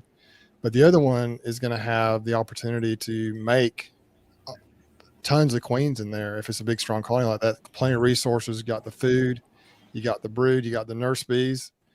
And so you could almost utilize that as almost the same thing as a grafting type tool, where they build their own cells and you can cut the cells out and you can create your own queens that way. Theoretically, the reality is even when you're grafting, the bees are making emergency queen cells. You just determine which cells they make, and the other way the bees determine it. But I think if you have plenty of 1 to 2 day old, eggs, or 1 to 2 day old larvae in there, they'll typically choose those. I think they will, or you can even go back in later and determine, the ones they cap first, you can destroy some of those, knowing that they were the older larvae that they started to develop. And then you can keep the ones that cap last as the younger larvae. And there's all kinds of ways you could do that. So that's one situation where I would think, if you're just trying to make queens, it's just a way to not have to graft. You kind of force them to make the queen cells, and you can cut them out. That's one thing. That's almost like the on the spot split type methods and things like that. Keith was on here earlier. Keith Spillman was talking about how he made some walkaway splits, but make sure they have plenty of resources. And that's key if you're going to do that. That's one thing, but I'm not really sure what you're looking for. Is that what you're looking for, Greg, or were you just looking for an answer? I think that Bruce, I'm just looking to see what, to talk it through. Where does that make sense? Mike Berry commented here and says he just mentioned the same thing in a queen timing in a video he shot that he gained almost 3 weeks by using cells instead of walkaways. Mhm. There's always more than one way to pluck the chicken. It's a matter of knowing how you're going to eat it dictates how you go about. I've got something I wanted to add to that, but first, Brian, in your mind, when would a walkaway split be the appropriate way, do you think, to go about splitting your bees? Gosh. I mean, I got to think. I see a comment there from Tyler about Varroa for Varroa purposes, There's and I mean, Kenneth. yeah, I mean, you could have that because you get that brood break in there. Um, the only thing I can think of though also is, as far as learning purposes, if you have everything set up so that they have what they need to make a queen, if all of that is in play, then I'd say learning wise, why not? Because you're going to learn how to do it and you can watch and monitor the colony. So it's a way to learn, I think. I think everybody should probably try it just so that they learn that method. Learning, it never hurts, you know. But gosh, you hit the nail on the head as to why I go with mated queens, is just because our season in Ohio is so darn short that can I basically sacrifice a month or more? No, you know, can't do it. So, man, I don't know. I don't know, Greg. It's not a trick question. I Greg, promise. Greg, tell I'm us, honestly Yeah, just tell us, asking. give us. give Uh, us the answer, Greg. What are you yeah, thinking what, there? what do you? There are obviously different I've got some. concepts, but what are your thoughts? First, I want to thank Lisa, Grammy's midwife, Suburban Homestead. She says, y'all just keep me motivated to make a plan for my next hive dive. Thank you for that super chat. Lisa, I don't know if I can. If not, I guess it's better to ask for forgiveness than for permission. So Lisa might be visiting the learning yard at Nature's Image Farm here in the next coming weeks, and looking forward to getting with her and getting those details firmed up. But Bruce, just jump in the back seat, come up with her. I mean, it's just You a know, trip up, just a little windshield time. I plan to be up there one of these So weekends too, Lisa, thank you Greg. for that super chat. Yep. if Lisa can make it to Ohio and come up to a learning yard, I mean, come on, Bruce. I'm Come planning on, on it, Bruce. guys. You just gotta, Look, just she's gotta even going to pick a find weekend. she's going to find a donut shop, so Yep. she can bring us some donuts here in 3 weeks. She can stop Man. by the Donut King in Eufaula, Alabama, and pick you up some of those and bring them up there. A Those are lot the of folks, best. I think they might say, well, maybe queens aren't readily available, or I don't have access to queens, or queens are expensive. And Yeah. I'm not discounting any of your thoughts or experiences on that. Joy Walkinspaw, or her why she makes splits is because Brian won a queen from Greg at last night's bee club meeting. There, when some folks don't have access to queens, I guess you're not going to the right bee club meeting. I felt like Oprah last night. It was just you get a queen and you get a queen. It was pretty cool. Nice. We had fun with that. And then Ice Mountain Honey says he doesn't want to split, or she doesn't want to split. I'm not sure. Ice Mountain Honey doesn't want to split, but they don't want them to swarm. Help! I don't want more hives. How do I manage it? Looks like I lost my video. It's probably better off. But so that too, and Mike Conley also chimes in here. Greg, I hope you talk about queen cell builders you started just a couple weeks ago, and I swear I am not. I'm not teasing you with that, and I think now might be a good time to go ahead and this is where I think ways make a lot of sense. And there's also a question here from Stan, and we'll get to that too. I don't think my video is going to come back on, but that's probably okay. You can hear, you won't be able to see me laughing at myself for saying this, so sorry about that. There you are. Nope, looks like the GoPro. We had your video, but not your audio there for a minute. Okay. Do you have the audio? We do have the audio, yes. Now, Okay, I'm gonna try to shut this thing down and keep that going. I'm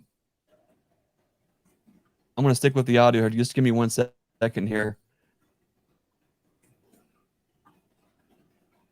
I think walk away splits, you know, it's one of those love-hate relationships. And Russell Koopman, I could not agree with you more. Greg never looked better. You know, he's not wrong there. Okay, let's see if it well. Greg, Oh, you just okay. need that show enough avatar. I was thinking the same thing. Yeah, wouldn't that be there? It is. Okay.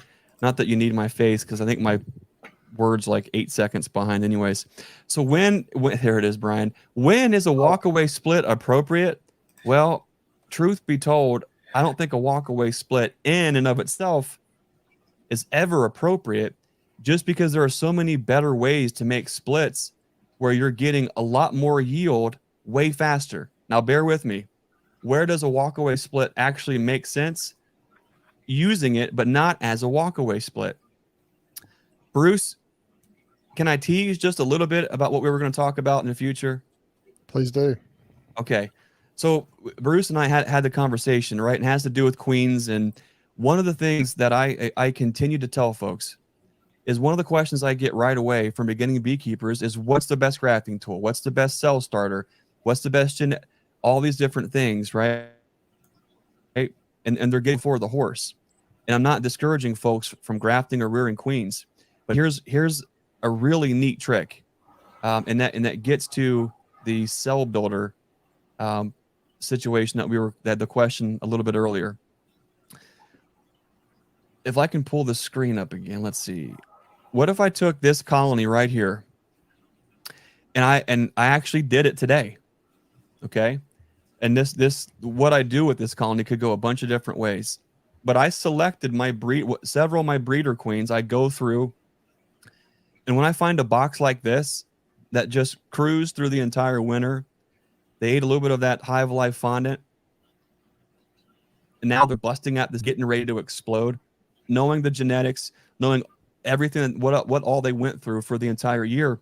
What I do in that situation is I pulled the queen, I put her in an isolation frame inside of a 5-frame nuke, a small support staff for her. I put her on a fresh frame of drawn foundation right inside that isolation cage. Now she's going to be laying up a storm for the next 3 days, and I'm going to have a perfect timed frame to graft from. Meanwhile, double deeps is without a queen. You could almost say that's a walkaway split. I'm removing that colony from its queen, but now we're in a double deep situation. Now there's 19 frames jammed pack without a queen. Well, the argument now becomes, okay, well, what are they going to do if you do nothing? Well, if I do nothing, the colony is going to make emergency queen cells off of one of my very best queens in our entire operation. Well, I mean, I know we've heard, Greg, emergency cells are poor queens, and there are no way a substitute to a grafted or a swarm cell queen. Well, maybe not.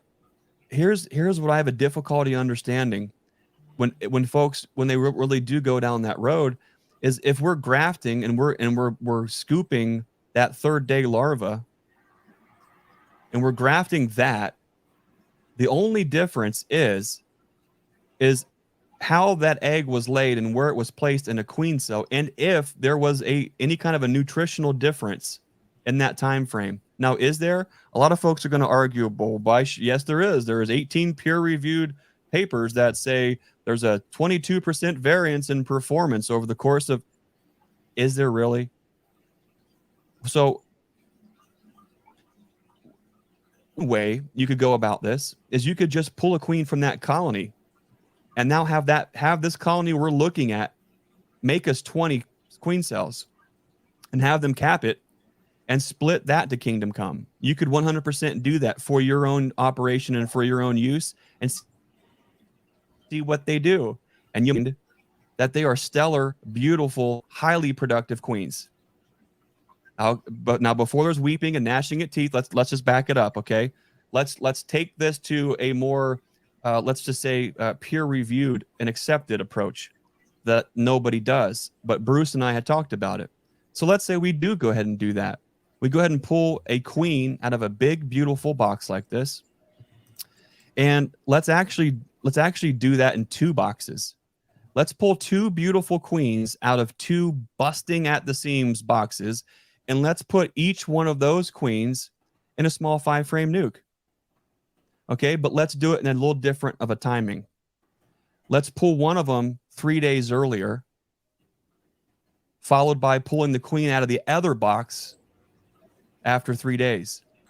After we pull the queen out of off that the first day we pull that box, we pull queen number 1 out of the box, and now their box has been queenless for 24 hours.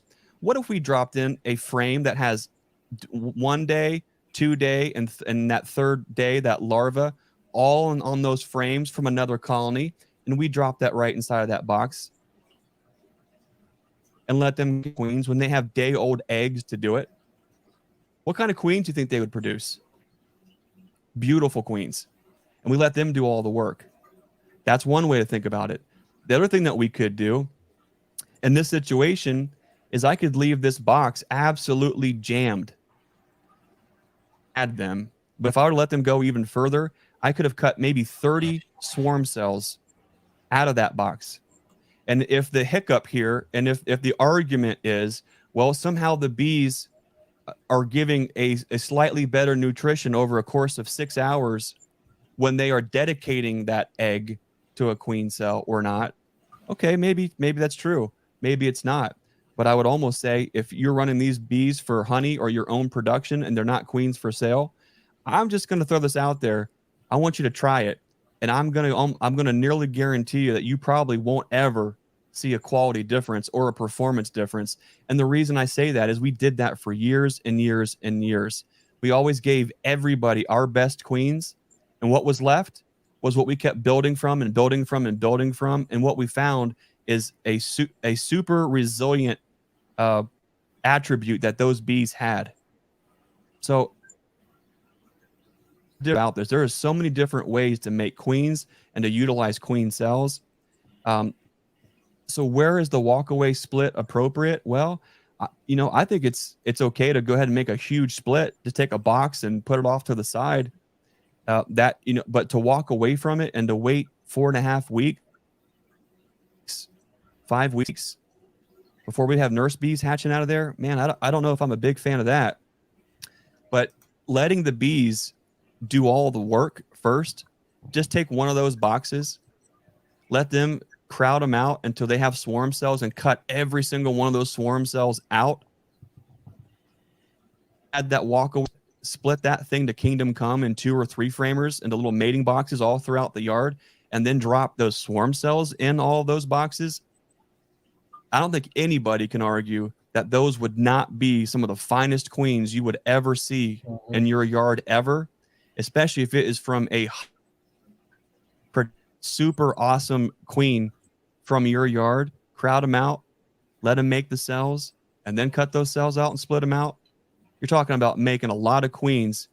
It doesn't cost you anything other than mindset and thinking, okay, I'm okay with pushing this box to that swarm mode,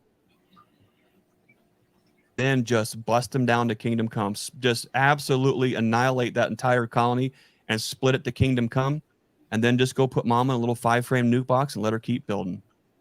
That's one thing that I love to do, is to just play to the strengths of the bees, tuning into seeing what they actually do. And on that, to me, that's working with nature rather than working with it rather than against it. Bruce, what do you think about splits and making queens and doing things that's a little bit outside of the box? Well, excuse me. I love it. And I do a lot of that kind of stuff, sometimes intentionally, sometimes not. I will tell you this, just about probably, 3 or 4 weeks ago, probably about 4 weeks ago now, I would guess, I actually did some of the stuff you're talking about. And then I haven't been able to go back and follow up. And so I'm sure that those basically ended up being walkaway splits. I put a couple of your up at the farm up there. I took your queens. I had them in, they were doing really well. Had them in double deep nukes, and they were busting at the seams. And I'm like, well, I need to do something here. And instead of just throwing them in bigger boxes, I pulled the nuke, the 5 frames that had the queen in it, and set her off to the side, and kind of set those what was left with the opportunity to make new queen cells, with the idea that I was going to use those queen cells as for splits and so forth. And I just never, so I probably wasted a bunch of opportunity there. I just haven't had a chance to get back up there and cut those cells out. By now, they've already, it turned into a walk away split. So I was going to get up there the last couple of weeks and just never made it. And so, but I had the idea in mind to do pretty much what you're describing there. And so I'll have to try it again down the road. I tried one of them. I think I did 3 that way that day. One of them was, 2 of them I think were doing that method. The other one was I tried a true OTS split. I was going to try that similar principle, and I just haven't been back up there. So I really love the idea of it, and I think it's a great way to make queens. I've noticed, I've given the bees here in my backyard, and you're familiar with those bees back here, space, and I thought I had everything set up, and then I've had 2 or 3 very nice sized swarms in my backyard the last week, and it's very frustrating to me. One of them is up about 40 feet in a tree right now, and I just can't get a 40-foot swarm out of a tree. And so I don't know what I did wrong. I just can't. I don't know how often you have to check them to keep that from happening when you give them the space and try to do everything the right way. And so but it's beekeeping, and I need to get on it better. That's part of the problem in my case with all the colonies that I have, trying to stay ahead of the swarming. I feel like I do everything right, and then until I realize I didn't, or I don't have time to do everything I'm trying to do. And so that was a bad, not a bad thing I did necessarily, but one of the things I did this spring. But I end up typically with more splits, more bees than I know how to deal with them. And I do a lot of these similar techniques. Some of them are just things that I kind of come up with on the spot, and I just try it. And most of the time, if theoretically it'll work, usually it works. And so that's kind of, I don't know what else to say, but I do like the idea of it. We will discuss these techniques and probably some more techniques when we have our interview down the road in a couple of weeks. But anyway, my favorite way to do splits is to introduce mated queens. Just because it's like Brian said, you immediately have just an immediate queen in there laying. Let me ask you a question there, Greg. This is I didn't mean to shift the topic on you here a little bit, but I've always been a little bit confused about the idea behind introducing mated queens. We say the hive almost immediately recognizes they're queenless. Why do people wait a day to put a mated queen in there? Why not just go ahead and put her in there with some tape over the end, or even, it takes them 2 to 3 days to chew through that candy. Why is it important to wait a day or 2 to put that queen in there, do you think? Or is it even necessary, really? I feel like no matter what I say here, there's always going to be somebody who disagrees, and somebody who feels that what we're talking about is foolishness or doesn't work. But I can't tell you how many times that I have pulled a mated queen and put a mated queen right back in the box, and that it 100% works, and she goes right back to laying, or the new queen who's also mated is laying.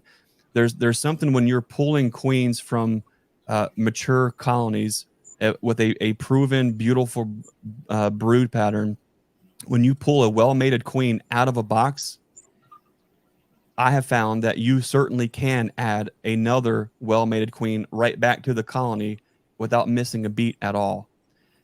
Now, if you try to do that with a virgin or a very fresh young queen, maybe that doesn't quite work the same. Waiting, some folks will wait longer than 24 hours and maybe have them be what they consider hopelessly queenless, and maybe that's 7 to 10 days to do that. I have found that if I do, primarily when I am waiting to introduce that queen, a lot of that has to do with me actually moving the bees, making that split. For me, I think one of the most fail-proof ways that I've ever used is, especially like if you take a split this time of year, we've already made a bunch. You let that 5-frame deep grow out into where you're adding now a second 5-frame deep on top. Both 5-frame deeps are now jamming. Mama's in there at that time. She's probably in the top box now laying. Wherever she's at, if I just move her to a new position, even a foot away or 3 feet away on that stand, and I make that split really, really heavy, that field force is going to go back to that original location on that stand. So she will keep a lot of the nurse bees and young bees with her. But for me, I can't tell you how many splits we've made just by doing that, and then dropping a queen cell in as soon as we do, and as soon as we split the boxes and the lids are cracked and open, drop the queen cell. That's what we primarily do. And we don't have to go back and tear down any kind of queen cells. They don't have time to make queen cells because they've got another queen that's emerging, within 2 days of doing that. But I don't know exactly why it takes 24 hours, but it does seem that when you're introducing queen cells, that if I were to have, what I couldn't do, what I can't do, what I haven't figured out how to do, is to take a virgin queen who just hatched and to put into a split immediately.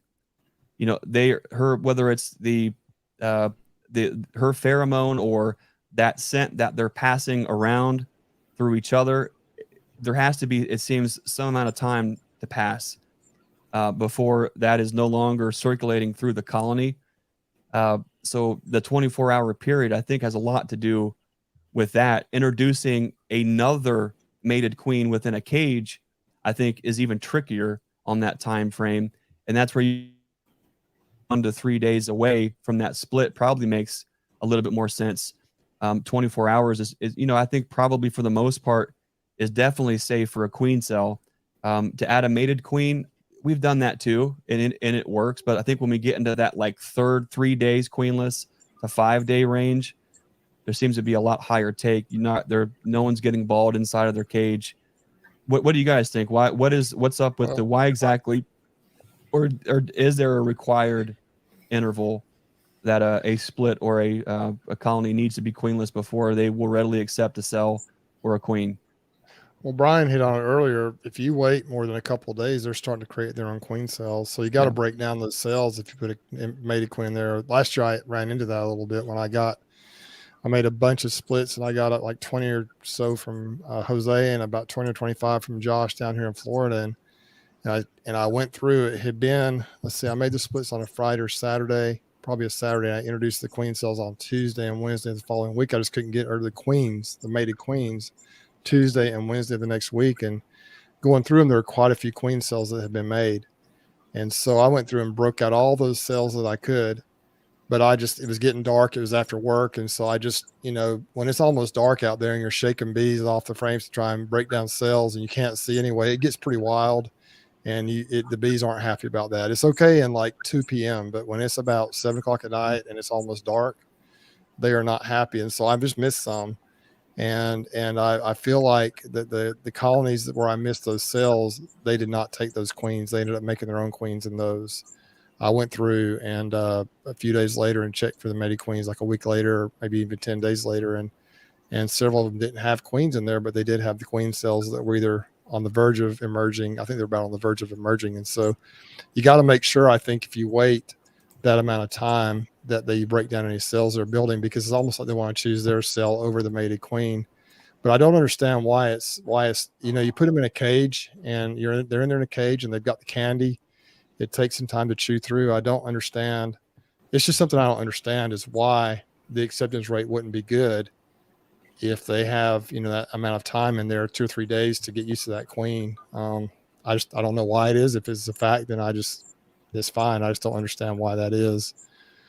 I do believe, Corey introduces a lot of virgin queens in his deal down there, Corey Stevens, and he recommends that, the 8 or 9 days for the virgin queens. And he says he has tremendous success doing that. So that makes sense what you're saying a little bit, where you need to give them a little more time, I guess. But the cells, I agree with you. You can drop them in there pretty much right away. And I guess they just recognize that as not having to do all that work. They can kind of they got a cell, they can just get a new queen and get her mated and roll with it. But just interesting things. I know there's different ways to do it, but I do know if they've got queen cells going, you better knock those things down, or there's a much less chance of that mated queen that she'll be accepted when she comes out of that cage. At least in my experience, that's what it seems like. There definitely seems to be a certain amount of resilient stubbornness that those bees have, is when they decide that this is the queen cell that they're going to make, if you don't knock that down, it just seems like no matter what you throw at them, even a beautiful queen in a cage, when they get set on that particular cell, sometimes it's hard to steer them away. Brian, what were you going to say there? I like last year when I did all my splits, it's just, and this is me like having limited time that I can dedicate to the bees. I'll usually do my splits on like a Saturday or Sunday. And then the queens arrive on Tuesday, and I go through real quick, check for any, if they're making any cups. If I find any, smush them down, throw that queen in there in the cage. I don't tape over the candy or nothing. And last year I didn't lose a single queen.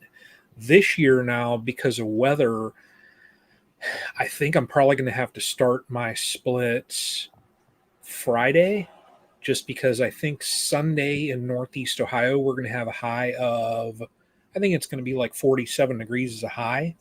So I've got to kind of move some things up a little bit, but it's just like Bruce said, you got to be diligent in, if you're setting up those splits and you're letting them go for a couple days, you got to go through and check them, check them for any cups, any cells. Cause if they're working on, their own, which do you think they're going to prefer, that one that you spent money on or theirs? Right. So, that's all. But I mean, it's just at my scale, I can afford to spend that time, like me, I'm going to do 8 splits. How long do you think it's going to take me to go through and check 8 splits? Won't take me long at all. Versus if Bruce is doing it down and he splits, even like when he was with Seth, you go through and you make 100 splits. You need it to be easy, So, Well, Seth, he put him in the next day, and then he didn't check him for like 3 or 4 weeks. And that's when he went back and he went through and checked him to see what the acceptance rate was. So when you drop cells in, you just got to leave them alone. They say 2 to 3 weeks. I mean, 3 weeks is better, 2 at least, and if not 3, because I've heard, I don't know how true it is, that virgin queens can be a little skittish. I don't know, Greg, what you think about that. If you start checking on them within a week to see her in there and you're just real interested in that virgin queen, I've heard that can be an issue if you do that. So they just say drop the cylinders, leave them alone for a couple of weeks, 2 to 3 weeks. Would you agree with that, Greg? I know you've done a lot of cells. With the cells, I'm kind of the biggest thing. If I could say I have a pet peeve in the bee yard. One thing that absolutely drives me crazy is feeling like I'm taking 2 steps backwards. Sure. And whenever I open up a lid and you hear them roar and you get in there and you see that the numbers are dwindling, and we wait and we give anything too much time, and I see frames of drones and I see nothing but drone cells, and I get in there and just see confetti, white sprinkles all over the cell walls, that just drives me crazy, because that now it's been 2 weeks or 3 weeks that a colony has been at that. Sometimes if you're seeing drones running around longer than that, even 4 weeks, longer, that a colony has been moving backwards, and to me, it's like, man, that's a unit, that's an asset that should be moving forward, that should be having increase or growth at least X rate. When they're not, it drives me nuts. And, I used to try to fix those things. Then I just stopped. The only way for me to fix those situations is just shake every bee onto the ground and put those frames on something that could use it and move that colony forward. So the thing with virgins versus cells, I'm going to be, I'm always transparent and honest. Some folks don't, it's not their cup of tea, and I'm not sorry about that, but I've had very, very poor luck with virgins. It seems like no matter what I try to do with virgins, I just can't get them to stick. I've also had very poor luck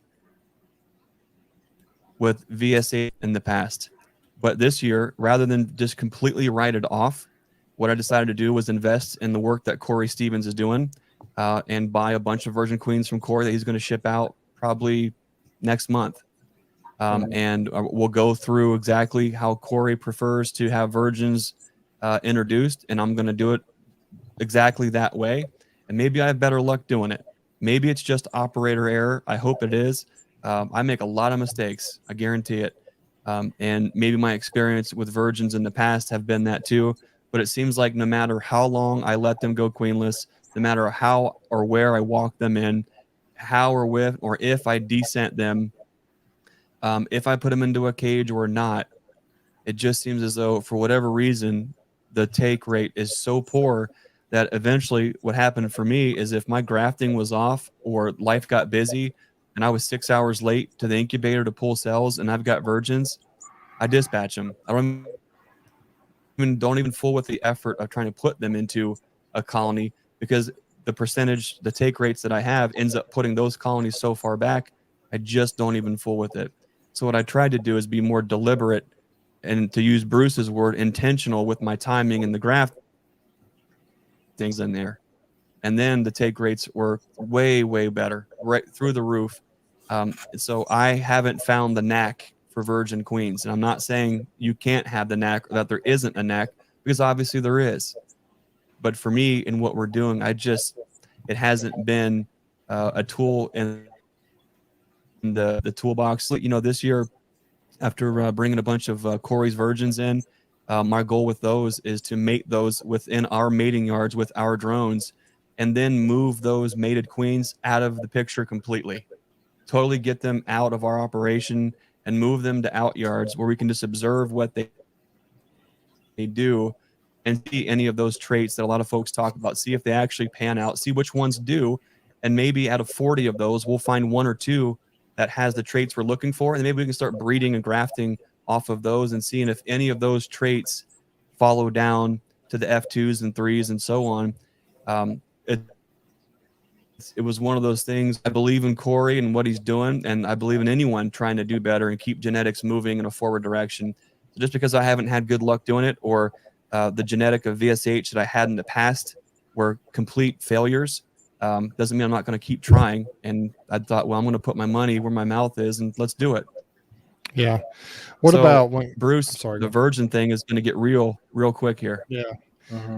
What about when you drop cells in though? How do you typically wait a couple of weeks, like when you drop the cells in, before you check the queens to see if they're mated or not? Nope.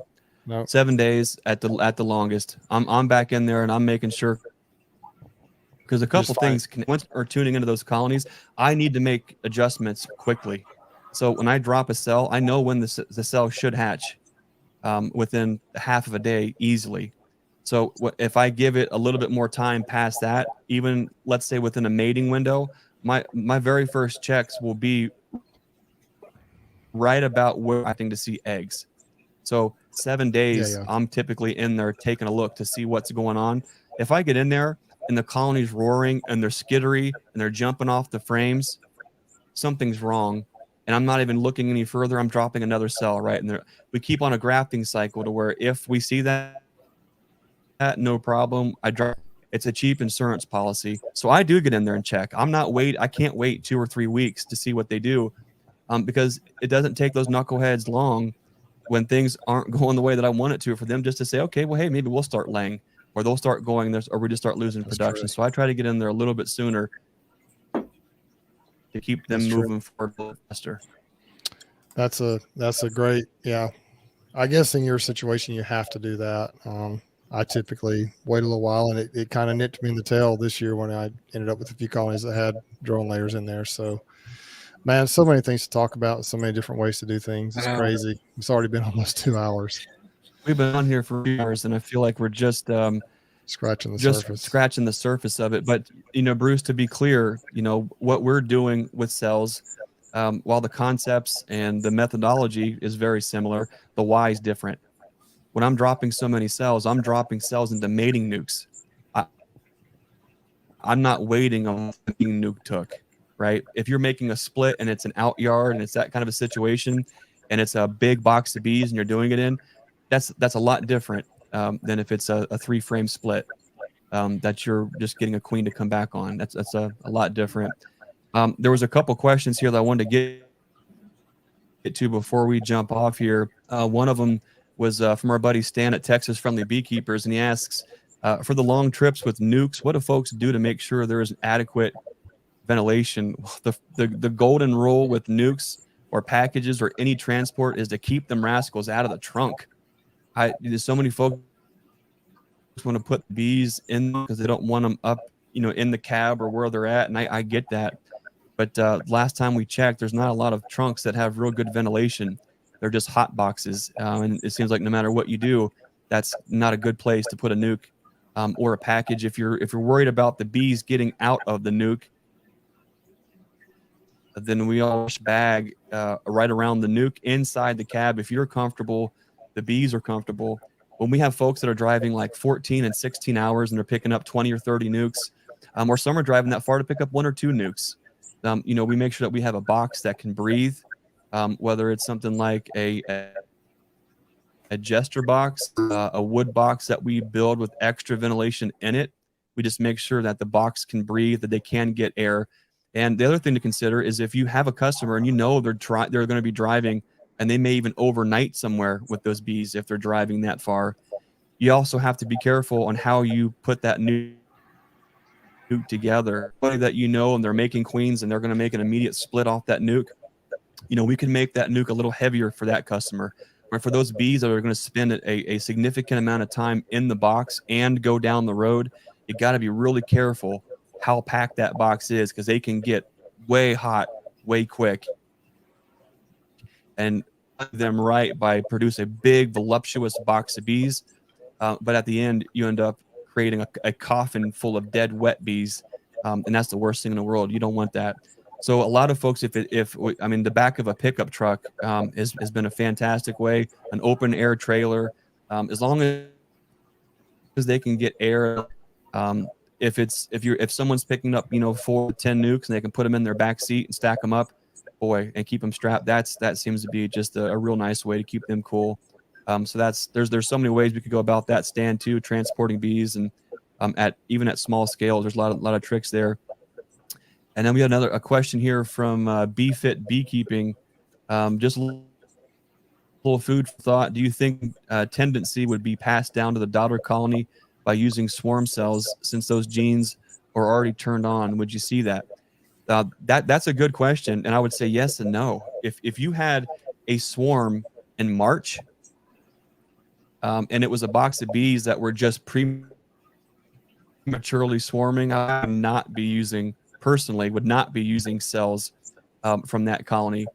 If it's a colony that is putting swarm cells on in like October or November here in Ohio, and there's not much of a box of bees there, and there truly is a swarm cell, I would not be using those ones either. Crowding out a box, we are initiating that swarm tendency because those bees are out of room within that box. Those queens to come off of that, what I think I would be most worried about is if you have a colony that is just absolutely swarming prematurely or early. I know there's folks we've talked about it before, folks that have caught swarms, the very first swarms of the year. Really, really early, where it's almost too cold. You're thinking, how is this even possible? They try to home those bees. They even try to split them up, and the daughters are doing the same thing as the mothers. That definitely, I have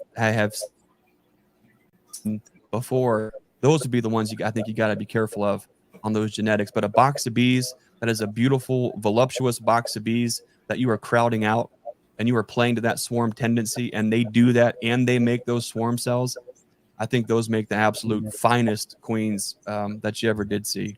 So I think there definitely is a difference there. We're going on 2 hours, which is way longer than we usually do, and I feel like it's one of those things we could just keep going all night long on the nooks and crannies of all these kind of things. So I want to thank everyone for hanging in there, for listening tonight. We say might not be what you do, and a lot of what we do might be contrary to what you heard can be done, and it might be contrary to what you believe is the way things should be done. But that's the fun thing about beekeeping. Not only are our bees diverse, our bee boxes are diverse, how we manage those bees are diverse, and we're all diverse individually, I think is what makes all these things work.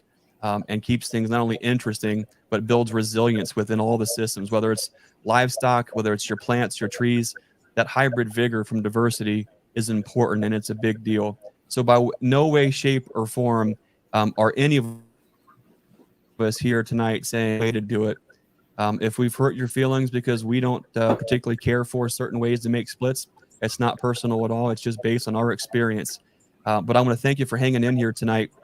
If you're listening to the Stream Team Beekeeping Chat live here on YouTube, if you're listening later on a replay, Image Farm podcast, we really do appreciate you guys, all the super chats and supporting all that we're doing here. As we kind of wrap it up, guys, Brian, what's coming up here this coming week for you at Castle Hives? Oh man, I am going to expand out to the most colonies that I've ever had. So it's about to get very, very busy. So, yeah, it'll be fun though. It'll be fun. I've been prepping, so I probably will tomorrow set all the hive stands in place, check equipment, just final check before I get into going through the colonies. And I think by next week's chat, I'll probably be sitting at 18 colonies. So it'll be fun. Some people are like 18, we've got Ian on here. He's like, I've got, people with these thousands and that, but for me, 18 is, that's a lot. So in my context. That's awesome. Bruce, what about you? What's coming up in the week to come here? Man, we got the bees back from California Saturday night.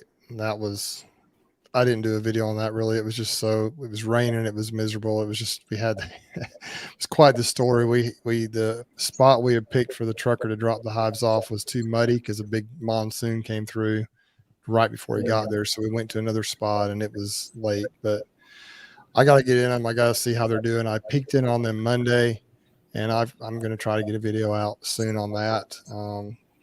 Rough year on the bees in California this year. It was just raining a lot. It was cold a lot. And they're really light right now. And I think we have 4 dead outs, which is not bad out of 52. We had, 6 or 7 weak ones, and the rest are either medium or very strong, but they're light. And so we've got a flow kicking in right now, and hopefully I'll kick them into gear. But I'm going to get in those bees Friday and Saturday. And just see what they're doing, really kind of go through them, may put some Formic Pro in there if the ones that are strong enough, and just roll with it and see what happens. So I'm going to be real busy doing that, and just kind of I've been spending the last couple of weeks checking on all my other colonies for the most part and getting them ready so I could be ready to hit the pollination bees here. And then we're going to start stacking supers and hope to get some honey.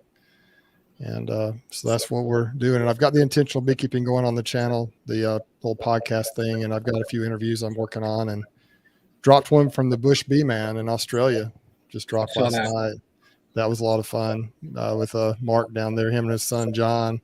So if you get a chance to watch it, it's a little different in Australia, but it's a lot the same, They're concerned about the burrow coming in down there. It hasn't hit his spot yet, but it's working its way down there, and they're really worried about the mites coming down that way. So very interesting video. I got some other stuff in the works, but beekeeping, we're going to get the pollination bees hopefully set up and rolling, and then just see how we do with the honey flow. Awesome. Nice. Well, I think we're getting to that time of year where it's going to get just absolutely insane all over the country, and it's going to be full on for everybody at the same time. It's interesting, because you've got, we see all the guys down in Georgia and Alabama and Florida. It starts way earlier. Then eventually we get caught up, and then we get going. And then there's a little bit of a time where it's prime time for all of us, right? And then by the time that we are in the depth of prime time, Bruce is in maybe a slight dearth, and they're in a little holding pattern. And it's kind of a mode as we kind of go, but it's fun to be, to know that when we crack in these lids and go into these boxes that, at the same time even down in Dothan, you know, Bruce is looking and could be at the same time looking at a frame of bees and appreciating the brood patterns and is this coming in, is that coming in. We're doing the same thing up in Ohio and in different parts. It's just fun where no matter where we are in the country, there's a bunch of us at the same time in our bees, just loving it, enjoying it, and just appreciating that blessing that God's given us to woke us up this morning, put us on our own 2 feet with hive tool in hand. That's a pretty good place to be. And today I know I've been real thankful for that. I'm real thankful for all the folks who spend time with us and listen to us just blab on and share our experiences with the bees. We say it a lot. There's no right way or wrong way. There's the way that works for you and your bees in your context. And so I would encourage folks to just keep doing you. Whatever is working for you and your bees, keep doing it. If it ain't broke, don't fix it. And always be open-minded to learn how to do something a little different or to throw some ideas around. And don't be afraid to challenge yourself and challenge your thinking and to challenge your methods, because a lot of times we get too comfortable. When we get too comfortable, we get complacent. And when we get complacent, we get humbled. I've been there. I know Bruce has been there, and I know Brian's been there too. So always keep that open mind, that open heart, but just enjoy it. Love what you're doing. I think that's a. I want to thank Alyssa Kohler for the super sticker. Thanks a lot. I really appreciate all you guys, what you've done for us all. Here coming up at the farm, you know, it's been a tremendous outpouring so far with the learning yard. It's been amazing coming for the first time to just learn about bees, talk about bees, fellowship, and crack lids together and just share that beekeeping experience with each other. It's been awesome. We're looking forward to learning yards every other Saturday throughout the rest of the year. We're sold out on nukes. We're just about sold out on our second package run, and we're nearing getting sold out on our queens, getting into the thick of summer. And there's no way that could be possible if it wasn't for folks like Bruce and Brian and the folks that are listening, the folks that are picking up the phone and calling and asking questions or shooting messages. We appreciate you guys. This is what we feed our family. And so for you guys to take the time and to trust us with the future of your apiary is a big deal. And from all of us here at the Burns family, we just want to say thanks for making it possible for us to live out this dream of beekeeping for a living. You guys are awesome. We have been really behind on YouTube videos. And I would say I'm sorry, but we're just been so busy keeping bees and working at the shop and keeping things moving forward. We just haven't been able to do that. You know, as with anything else, for everything, there is a time and a season. And right now it's time for us to be hive tool in hand and not keyboard in hand. And hopefully we get caught up and we have more time to get those things out. A lot of great interviews from Hive Life, including there's a lot of great interviews. A couple that I'm really excited to get out is one talking with Ian Stepler about how is there such thing as balance with family and work? How do you achieve that? What does that even look like? That was a great conversation with Ian. Looking forward to getting that one out. And also a fun talk with Greg Rogers at Hive Life. That was a lot of fun too. Learned a lot from Greg. A lot of great interviews that came right out of the Honey in the Hills conference in West Virginia, including Dr. Robin Underwood and also Dr. Humberto. It was awesome to be able to it's incredible to share this beekeeping experience and journey with so many folks, no matter where they're coming from with it. There's always something to learn, and I'm really excited about that. So the weeks to come, man, they're going to be jam-packed from Bruce and from Brian. We hope to get some videos out too. But I just want you guys to know how grateful and thankful we are for everybody. If you get tired of us saying thank you, I'm not sorry, because we can never say thank you enough for what you guys have done for us. On that note, fellas, whose channel is it on next week? It's on Brian. Same bat time, same bat channel, 8 p.m. Eastern, next Wednesday on the Castle Hives YouTube channel. Stay tuned. Looking forward to that. As always, I want to remind you to be the lighthouse and to be the change you want to see in this world. We'll see you next time. Thanks for watching.